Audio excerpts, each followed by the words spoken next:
So anyway, I am here with two women that didn't know each other before we started this session. And that in itself is really interesting to me, that we have this, these sort of global lineages around the world that are necessarily predicated on so much focus and study. And so, Joan, what I liked so much about one of the things you said as we were ending our pre-session last week was to just listen to Pritpal. And Pritpal, of course, agreed and said it'll be so great to learn from each other. And so I guess I wanted to start with the devotion to study piece. And either of you could start over what that has looked like for you over the years. I think it would help listeners, attendees, to hear about your sort of origin story with your own practice and study, because that will give listeners and attendees a good, I think, picture and feeling tone of what your respective lineages are all about.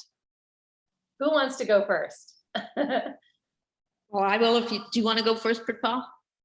No, go, Joan, and I'll go right after you. Thank you. How long should I make this? An hour? I mean, exactly. We have 70. Oh yeah. And thank you, Joan. We have 75 minutes. So we'll be done at 1:15 past the hour and just be filtering questions in throughout. So my yoga journey started in 1968 in Ann Arbor, Michigan, with Mary Palmer. And we were just kind of doing an eclectic form of yoga that someone who had visited, who had been living in India, came back to Ann Arbor and introduced this very eclectic form of yoga. And that's how I started. And then Mary Palmer is the person that brought BKS Iyengar to the States in 1973. He had been here once before in 1957 and had vowed he would never come back because the people that he was introduced to, he felt were not really interested in yoga. So he said he was never coming back. And then he met her, and Mary Palmer was a force. And she got to him through Yehudi Menuhin, who was staying with her in Ann Arbor, and said, if you want to study yoga, there's only one person to study with, and that's BKS Iyengar. And then she was very determined. In the meantime, in 1972, I had a very severe horseback riding accident. And so she told me, don't worry, I will get him to come to Ann Arbor and he will help you. And that was my introduction to Iyengar yoga, was in 1973 with a severely broken back and a lot of problems. And he was great. I mean, I met him before the class, and then when I met him in the class, it didn't seem, he was a physically not a very tall man. And so I met him at a dinner, and he just was very charming, and we laughed a lot, and he told a lot of funny stories. And the next day in class, I could tell you, I swear, he was like 6'8" or 6'9". He seemed huge, and there was a no nonsense, who cares if I met you the night before at dinner? This is what we're doing, and this is how we did it. And so I was very impressed by him. I really didn't know that much about yoga, and here I was coming with a physical injury. So when you come to yoga with a physical injury, that's kind of the place where you start, or where I started was, how am I going to get better? Everybody's telling me I'm not going to get better. And I got better, thanks to BKS. But anyway, that was how I started. So I met him in 1973, and I continue to study with the Iyengars to this very day. He died in 2014, and his daughter, he had 3 of his children teaching yoga. His daughter Geeta, who was pretty well known, she passed away in 2018. And so now it's his son, Prashant, his daughter Sunita, and his granddaughter Abhijata, who are the primary teachers at the Institute in Pune. I was hooked. You know how sometimes I was very interested in teaching. I was working as an assistant curator in a museum, and I was doing a lot of work with the education department. And his approach to teaching fascinated me. So I came from sort of different ways to get there. And he went from somebody with very little English. I don't think people really know that, but when he came to the West, his English was fairly limited. And over the years, of course, it got a lot better. He didn't like it if people criticized his English. He would get very upset. But he knew how to teach. He really knew how to teach if you knew how to listen. And that was something that was very impressive. He had this idea that if you said it one way and people didn't get it, then you had to come up with another way and another way. And after 3 times, if they didn't get it, leave it and go on.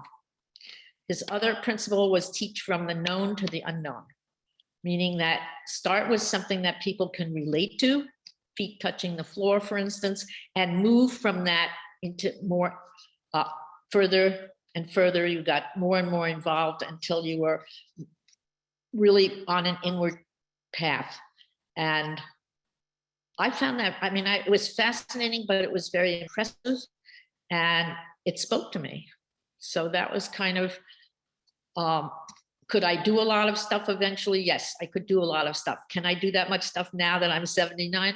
No, but so what? I mean, that's my attitude is, you know, yoga isn't only about doing asana, or if it were, a lot of people couldn't go on past 45 or 50, or maybe 60, depending, or maybe 70, depending on their bodies.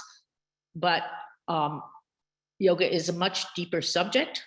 And I know Pritpal can expand more on that, but it is a much deeper subject, and it has a really deep effect on people who stick with the practice. Mm-hmm.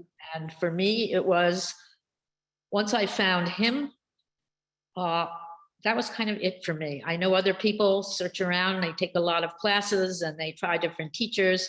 And I really, maybe it's just my nature, but I really didn't feel that way. I felt like he was the whole deal.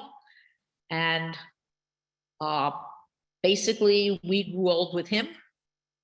We got to see him age, he got to see us age, from our original group of people that started around the world. And it was really very, very instructive to see somebody who aged with the process. And where do you go? Watch Gita, who had some severe physical limitations. How did she practice yoga with those? What was that about? How did it look? So for me, it's a constant education. Yeah. Every day is an education. Every breath and how it goes is an education. As you know, I do a lot of breath work in my teaching now.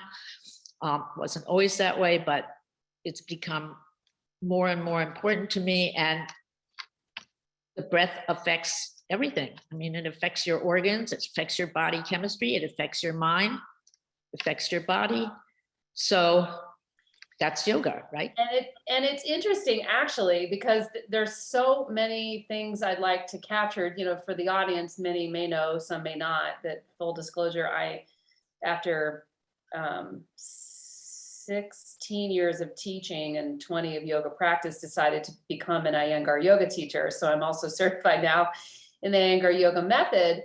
But I just want to sort of pin the thing you said about, there are 2 things, of course, but the second thing you said about his method, which is known to the unknown. And I think that is, I would like to highlight that or pinpoint that as one of the things that, in my experience, having